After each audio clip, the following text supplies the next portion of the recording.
Ra'su kulli khotiatin hubbud dunya. Kepalanya, ndas-ndasane segala dosa atau segala kerusakan itu adalah cinta dunia. Ma dzibani dzuriyani fi ghanamin qad faraqaha ri'auha ahaduma fi awwaliha wal akharu fi akhiriha bi afsada fiha min hubbil mali wasyarafi fi dinil muslim.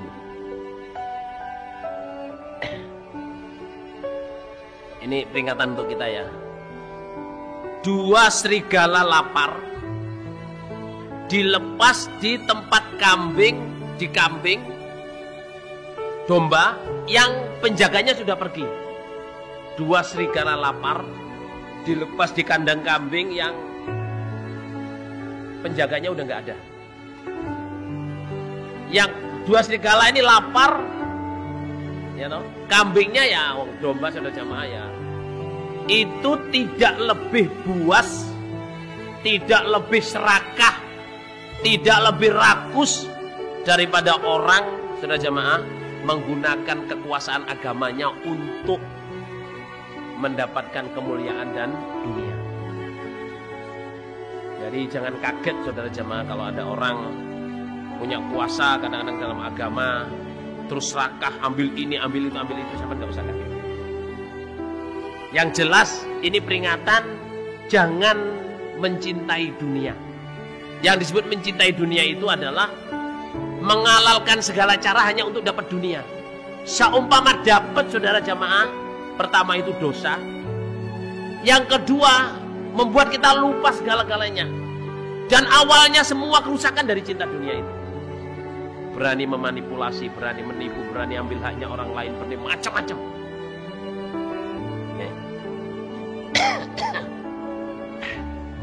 Inna syaitana yudiru ibna Adam fi kulli syai' fa idza a'yahu jathamalahu indal mal fa akhadha bi raqabatihi. Jadi syaitan itu usaha memegang anak Adam, maksudnya menguasai anak Adam itu dari segala cara.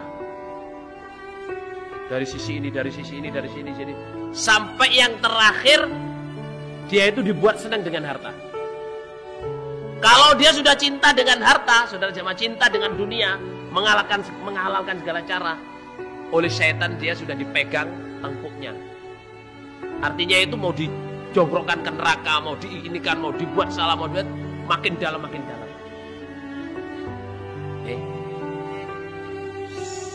Kita kaya tidak apa-apa saudara.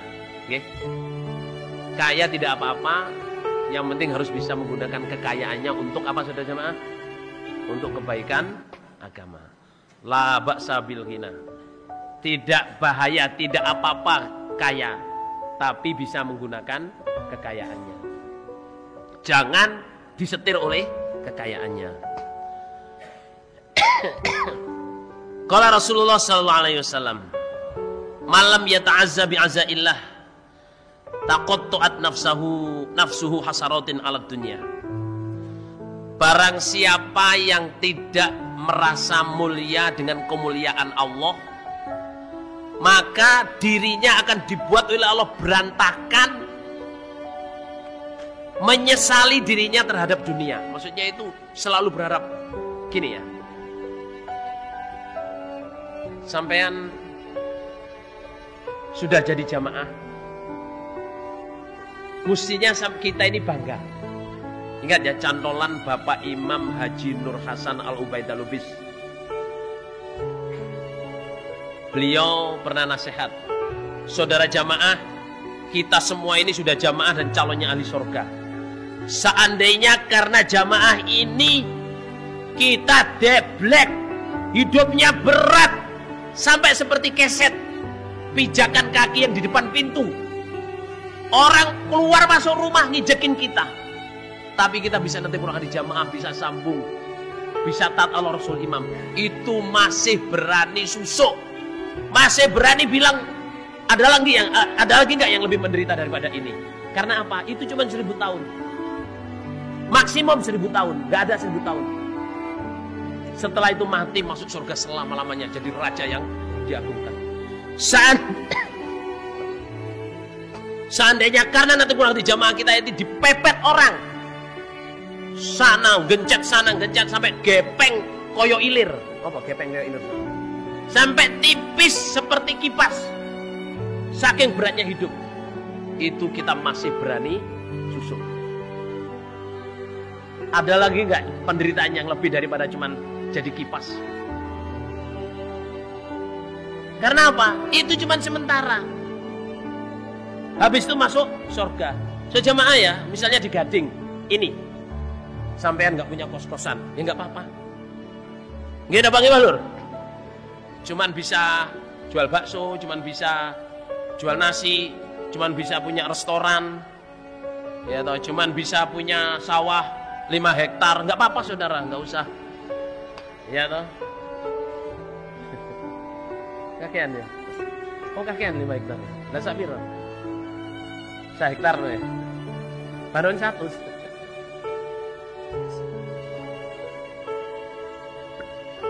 Saudara, seandainya di Gading ini kita nggak ikut-ikutan, nggak bisa punya ini, nggak bisa ini, nggak punya perusahaan kudung, nggak punya perusahaan apa? Kudung mana saudara ya? Nggak punya perusahaan baju, nggak bisa jual dele, ada yang jual dele nggak sini? Nggak bisa punya kos-kosan. Sing penting iso netepi jamaah, sing penting iso mangan. Nggih napa nggih Lur? Kurup. Dan itu nggak lama, yang penting mati masuk surga gitu aja. Jangan pengen punya itu. Pertama saudara jamaah, dia melupakan dipilih oleh Allah menjadi orang jamaah. Berarti dia tidak merasa mulia dengan kemuliaan yang Allah berikan ke dia. Kalau Bapak Imam Haji Nur Hasan jamaah, seandainya kita karena natopi Quran hadis jamaah ini hidup di bawah jembatan, masih ingat gak itu? Hidupnya di bawah jembatan, terus makannya nunggu barang yang hanyut. Dulu almarhum dulu kalau sangat selalu gitu. Kampul kuning tai nggak boleh dimakan. Kampul bangkai ayam haram. Hurimat alaikumul maitah. Dalil dulu. Kampul diambil singkong busuk. Diambil singkong ini halal. Busuknya dihilangin, yang nggak busuk dimakan. Hidupnya kayak gitu, tapi bisa jamaah saudara jamaah kurup. Dan insya Allah jamaah di sini nggak ada yang rumahnya di bawah jembatan. Soalnya di Gading jembatannya di mana saudara? Kecuali di Masjid Gamas ya, ada jembatan dari Pondok Putri ke masjid.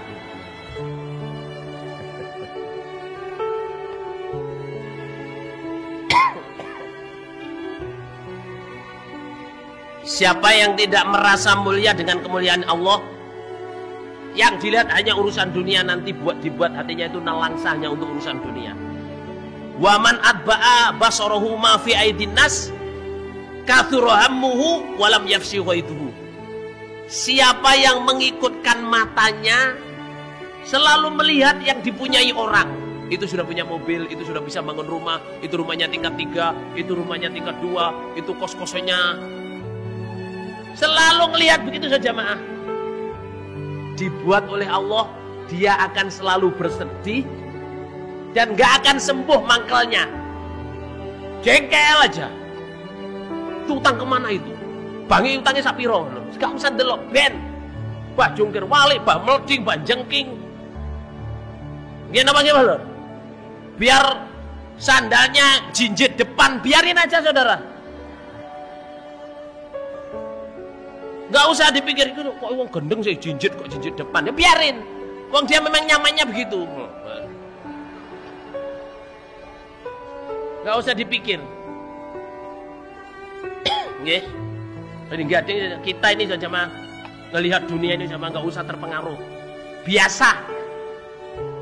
Punya mobil biasa, wong punya duit dia kok.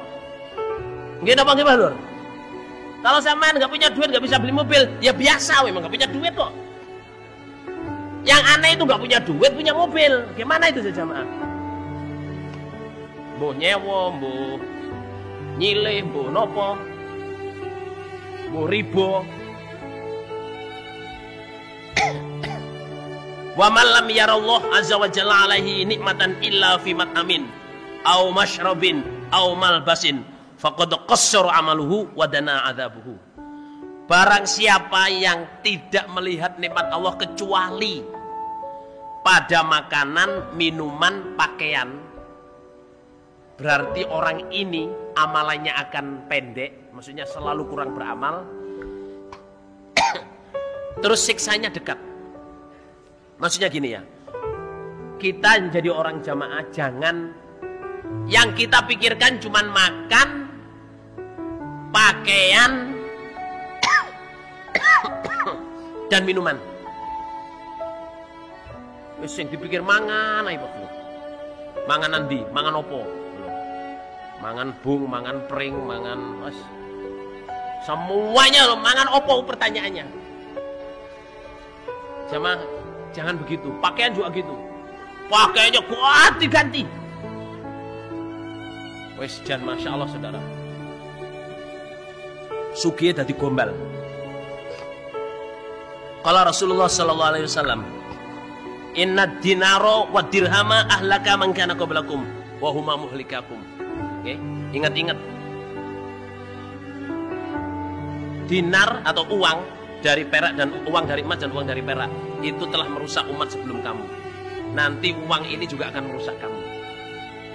Nabi bilang itu bukan fakir yang saya khawatirkan terhadap kamu, tapi yang khawatirkan adalah dibukanya harta kamu menjadi kaya. Karena apa? Kalau udah kaya sudah jamaah orang itu, ya itu tadi dibuat oleh setan itu, didorong oleh setan kemana-mana. Merasa pandai, merasa paling pol, hidupnya israf. Ya toh. Kalau ada orang datang tuh selalu disuudoni utang. Gimana Bang gimana? Terus kalau lihat usaha tuh selalu ingin, wah saya juga usaha gitu. Nauzubillah min dzalik.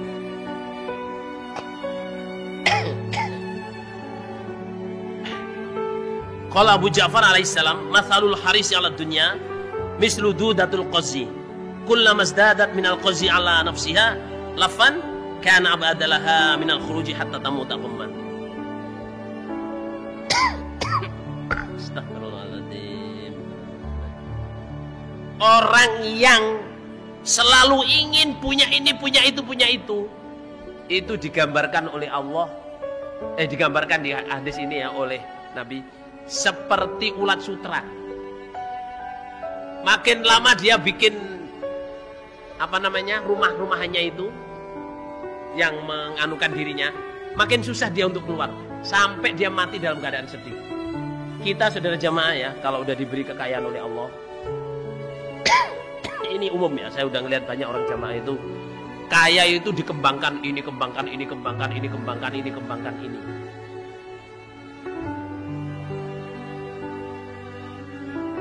Sampai saudara jamaah terbulut oleh kekayaannya ini. Sambungnya ditinggal, ini ditinggal. Yang dipikirkan tuh ya saya harus kesana ngurusin ini, semua diayai sendiri. Nanti kayak ulat sutra itu, dibulut oleh sutranya sampai mati sedih. Saudara jamaah ya, Nabi bilang itu tidak apa-apa punya harta banyak kalau dia bisa mengatakan, bisa menaruh begini. Ada cerita jamaah kita sejamaah ya, punya uang banyak, bukan cerita, ini nyata ya, nyata. Rajulun thiqatun, orang yang memberi berita ini orang betul, bisa dipercaya. Dia sejamaah setiap berapa bulan itu keliling di tempat orang-orang jamaah, bawa mobil. Saya beritahu ya, yang kaya-kaya nggih, sing duwe duit, dia bawa mobil isinya Quran kosong dan himpunan kosong yang sudah dijilid. Bawa sarung, bawa mekena. Dia mendatangi kelompok-kelompok, ditanyain mana ada anak yatim yang perlu, mana ada fakir miskin yang perlu, akan saya kasih kitab, saya kasih ini.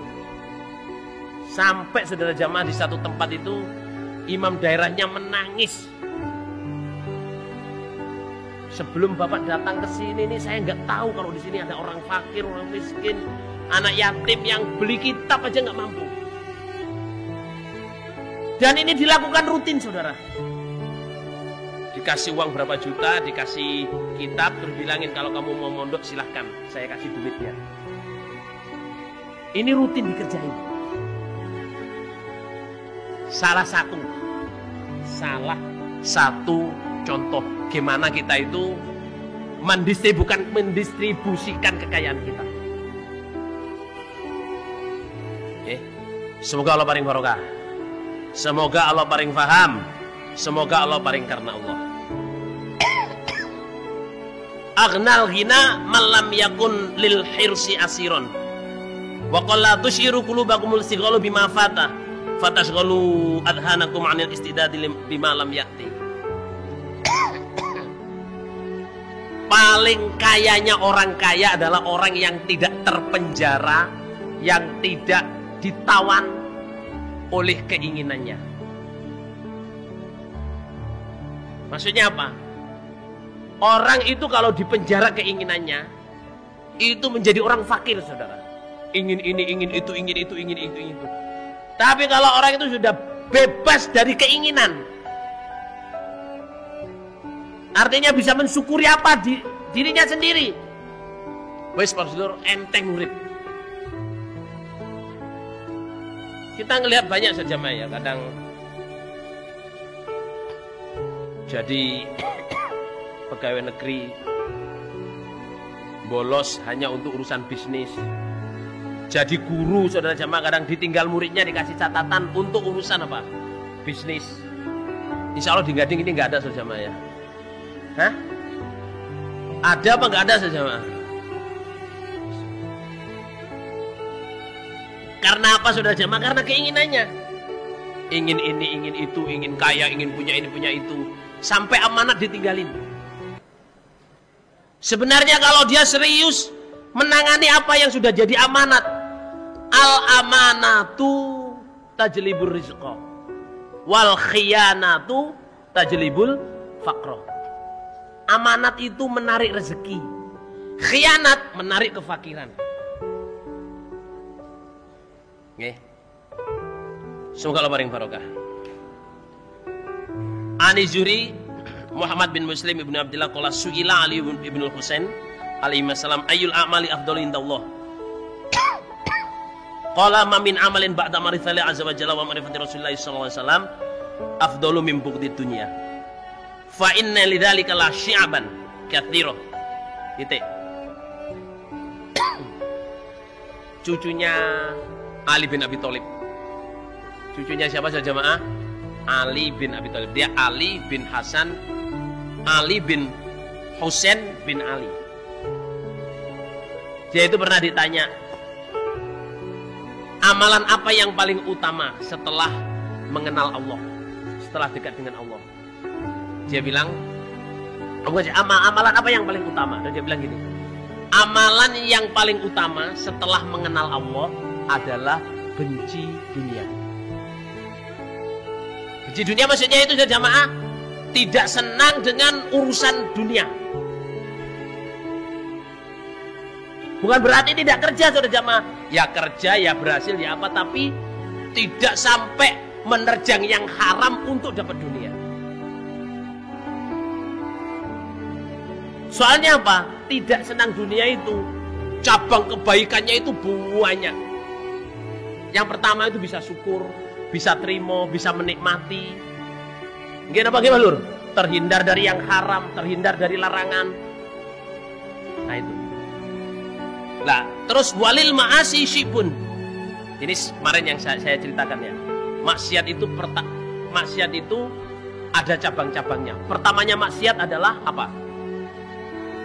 Tidak sujudnya iblis kepada siapa? Adam. Karena sombong. Jadi sombong itu saudara jamaah awal mulanya maksiat. Dan orang sombong susah tobat. Sampai Rasulullah SAW bersabda, La yadkhul jannah man kana fi qalbi mithqalu dzarratin min kibrin. Enggak bisa masuk surga orang yang hatinya ada 1 titik debu dari kesombongan. Sombong itu apa? Menolak kebenaran, meremehkan manusia. Nah. Terus summal khirsu. Kemudian keinginan. Itu maksiat yang kedua, yaitu inginnya Nabi Adam sama Hawa makan buah larangan, bukan buah khuldi ya, buah larangan. Mulai saat itu saudara jamaah, mulai saat itu manusia itu selalu ingin mempunyai apa yang tidak dia perlukan. Kemarin sudah saya terangkan, kita itu pengen hiasin rumah itu. Barang yang kita nggak perlu kita beli, kita bela-bela nih. Lah, terus kesalahan yang ketiga adalah dengki. Kesalahan yang ketiga adalah dengkinya anak Adam yang namanya Qabil terhadap Habil. Sudah saya terangkan kemarin. Karena dengki itu saudara jamaah, karena dengki itu, terus dengki itu bercabang-cabang menjadi orang itu senang perempuan. Zunil nasi hubbus syahwati minan nisa wal banin wal qanatil muqaddari wa tabil fiddah wal khail musawamah di Quran ya, surat Ali Imran. Karena dengki itu manusia suka perempuan, suka dunia, suka menjadi pemimpin, suka beristirahat, nggak mau ibadah, suka ngomong, maksudnya ngomong yang nggak guna itu, cuma ngobrol sampai malam, suka dipandang paling pol, dan suka disebut orang yang eksklusif, keluarga yang eksklusif, keturunan darah biru. Oh, darah biru akhirnya. Keturunan rojo. Itu. Karena ada orang itu, saya ini turunannya raja. Saya ini ya turunannya raja, turunannya nabi. Betul ya? Kita ini ya turunannya raja, turunannya siapa? Nabi. Paling tidak ya rojo gandul.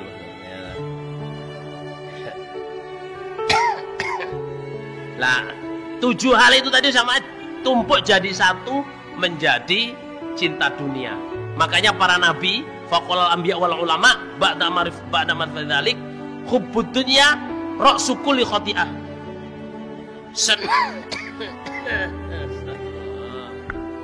Seangin. Dalam paling sehat buat waras jemaah. Amin.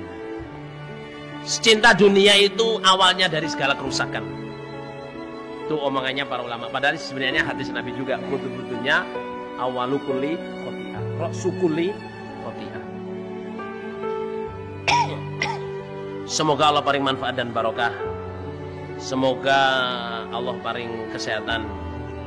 Semoga Allah paling kita